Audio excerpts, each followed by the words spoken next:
আর কাজ করো না, এটাই তো সেটার কাজ করো না।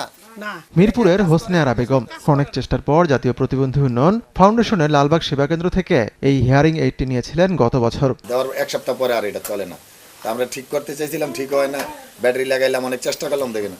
হাজারীবাগের আলামিনের দশাও একই রকম। রাজধানীর লালবাগ প্রতিবন্ধী সেবা ও সাহায্য কেন্দ্র থেকে একটি হুইল চেয়ার দেওয়া হয়েছিল তাকে, কিন্তু সেটি এতই নড়বড়ে যে তা আলামিনের ওজন সহ্য করতে পারেনি।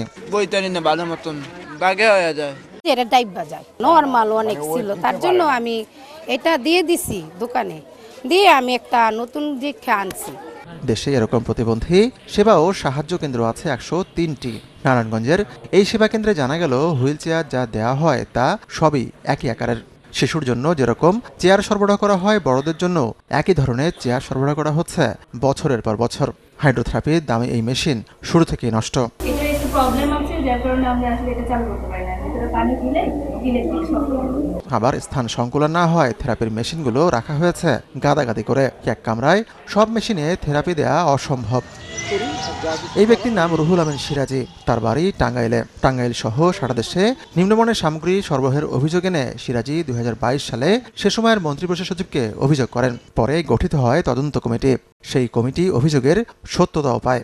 কমিটির সুপারিশ ছিল এই বিষয়ে প্রয়োজনীয় পদক্ষেপ নিতে হবে, কিন্তু তারপর কি হয়েছে তার কেউ জানে না। ইসমাইল হোসেন নামে একজন হাফেজ প্যারালাইজড হলে আমাকে বলছিল একটা হুইল চেয়ার দেওয়ার জন্য। আমি সেবা কেন্দ্র থেকে একটা হুইল চেয়ার নিয়ে দিয়েছিলাম, সেটা ভাঙ্গা পইরা সেই দিনই সে মারা যায়। অভিযোগ আছে ফাউন্ডেশনের কেন্দ্রীয় ক্রয় কমিটির সদস্য সচিব এবং অডিটের সহকারী পরিচালক রেজাউল কবির সহ বেশ কয়েকজন এসব নিম্নমানের সামগ্রী কেনাকাটায় জড়িত।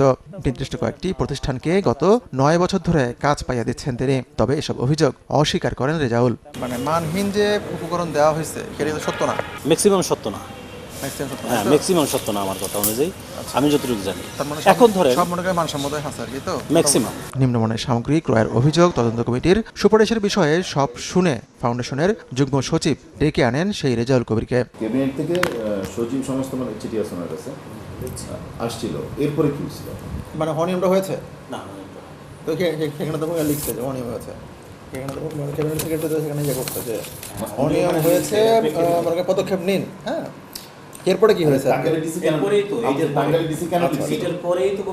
মূলত আমরা জেনারেলাইজ এক ধরনের হুইল চেয়ার কিনি, যার ফলে প্রবলেমগুলো হচ্ছে। আমরা এইটা এবার আমরা দেখবো, দেখে কেনাকাটার চেষ্টা করবো।